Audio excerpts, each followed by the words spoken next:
చనిపోయిందనుకున్న ఒక చిన్న పాప రోజు ఆత్మరూపంలో అర్జునికి కనిపించే అదే పాప, నన్నెందుకు చంపావని అర్జును నిలదీసే అదే పాప ఆ రోజు పార్కులో అర్జున్ కళ్ళెదురుగా కనపడేసరికి అర్జున్ షాక్ అయిపోతాడు. అర్జున్కి ఏం అర్థం కాదు. ఇదే విషయం తన ఫ్రెండ్ రవితో చెప్తాడు. ఈ పాప చనిపోయిందిరా, కానీ ఇక్కడ ఎలా అని అడుగుతాడు.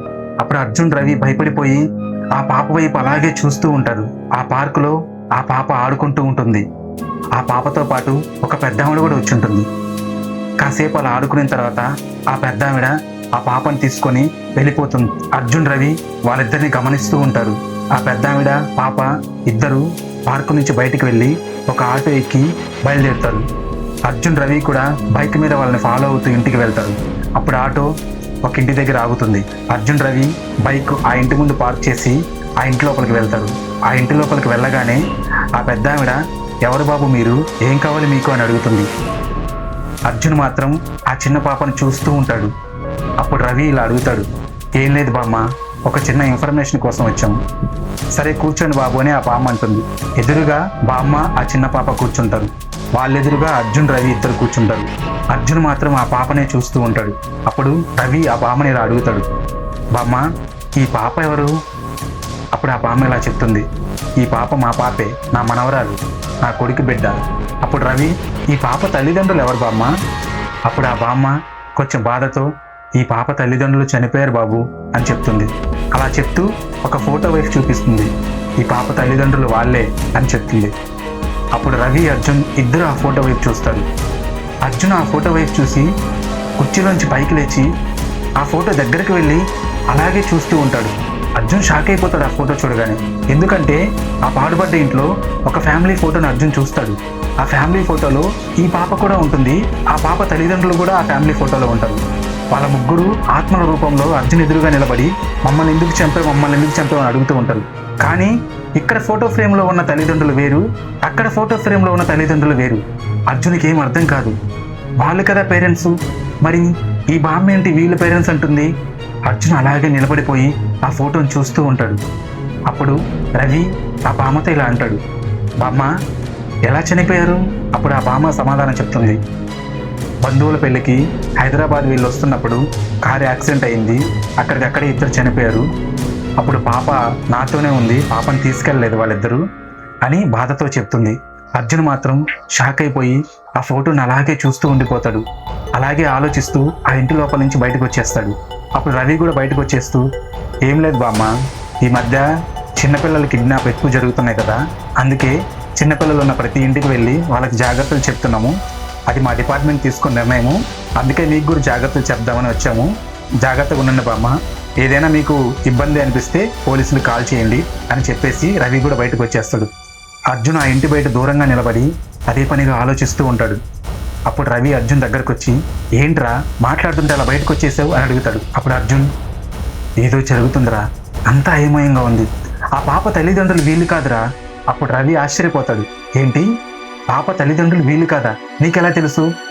ఆ పాడుబడ్డ ఇంట్లో నేను ఒక ఫ్యామిలీని చూశాను కదా, ఆ ఫ్యామిలీలో ఈ పాప కూడా ఉందిరా, ఆ పాప పేరెంట్స్ కూడా ఉన్నారు, కానీ అక్కడున్న పేరెంట్స్ వేరు, ఇక్కడ ఈ ఫోటో ఫ్రేమ్లో ఉన్న పేరెంట్స్ వేరు, అసలు ఏం జరుగుతుందిరా, అంతా అయోమయంగా ఉంది.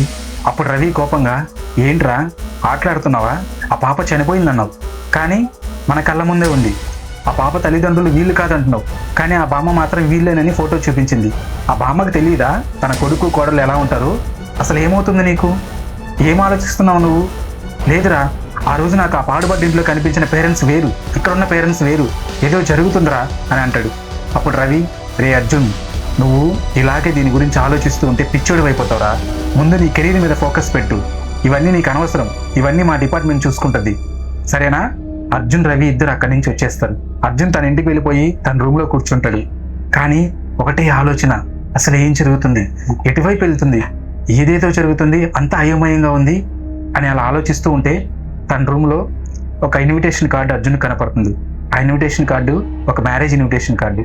అది ఎవరిదో కాదు, ఆర్యన్ ఫ్రెండ్ చరణ్ది.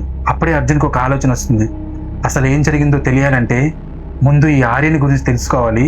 అది తెలుసుకోవాలంటే ఒకటే దారి, ఈ చరణ్ మ్యారేజ్. నేను చరణ్ మ్యారేజ్కి బెంగళూరు వెళ్తాను, అక్కడే ఆర్యన్ ఉండేది, అతని గురించి అన్ని వివరాలు తెలుసుకుంటాను.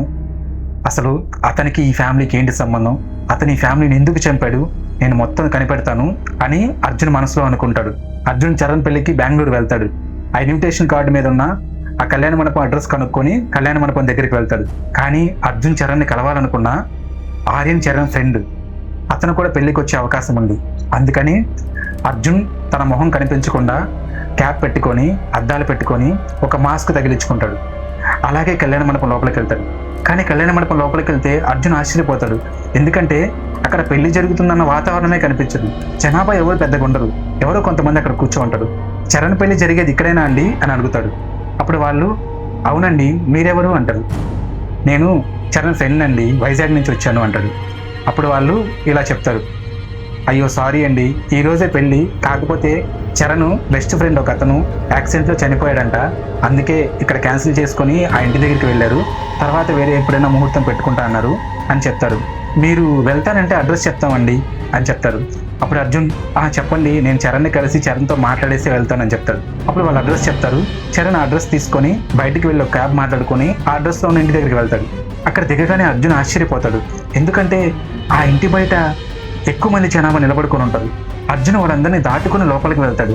ఆ జనాభాలో చరణ్ కూడా ఉంటాడు. అర్జున్ చరణ్ని చూస్తాడు. కానీ అర్జున్ మాత్రం ఎవరు గుర్తుపట్టరు. ఎందుకంటే మాస్క్ వేసుకో ఉంటాడు, ఆ గ్లాసెస్ పెట్టుకో ఉంటాడు, క్యాప్ పెట్టుకో ఉంటాడు కాబట్టి. కానీ చరణ్ అలాగే చూస్తూ అర్జున్ ఎదురుగా చూస్తాడు. అలా చూసిన అర్జున్ షాక్ అయిపోతాడు. అతని కళ్ళు పెద్దవైపోతాయి. పెట్టుకున్న గ్లాసెస్ తీసేస్తాడు. ఎందుకంటే ఆ ఎదురుగా ఒక డెడ్ బాడీ ఉంటుంది. ఆ డెడ్ బాడీ ఎవరిదో కాదు, ఆర్యన్ది. అర్జున్కి ఏం అర్థం కాదు. అసలు అర్జున్ బెంగళూరు వచ్చిందే ఆర్యన్ గురించి తెలుసుకోవడానికి. ఆ ముగ్గురిని ఎవరు చంపారో తెలిసిన ఒకే ఒక్క వ్యక్తి ఆర్యన్. కానీ ఇప్పుడు ఆర్యన్ కూడా చనిపోయాడు. ఇప్పుడు ఏం చేస్తాడు అర్జున్? తర్వాతి భాగంలో తెలుసుకుందాం.